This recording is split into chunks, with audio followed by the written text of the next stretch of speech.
ko an zo da yake ce ba nan. Ko shakka ba na yi ƙarshen ta wani matan wani kai wa magana.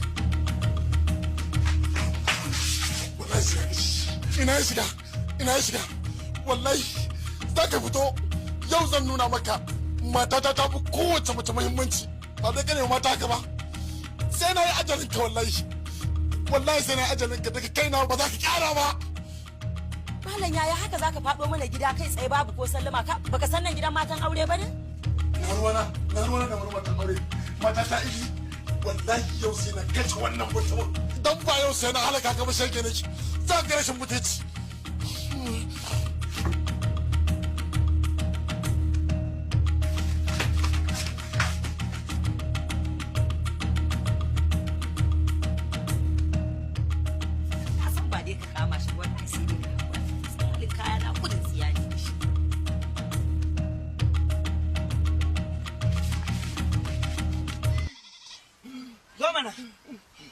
Biyo ni.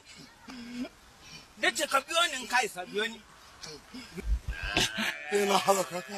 Sai na kashe ka. Sai halaka. Ka halaka kanka dai. Biyo ni mana ni yanzu ma na fara gudu. Kai. Zo mana. Biyo ni. La haula wala quwwata illa billahi al-azim. Katan banza katan gobe huhu lahu katan banza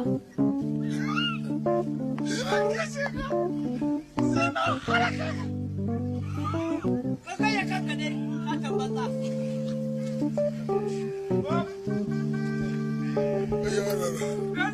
yana bakin ciki ne ka ga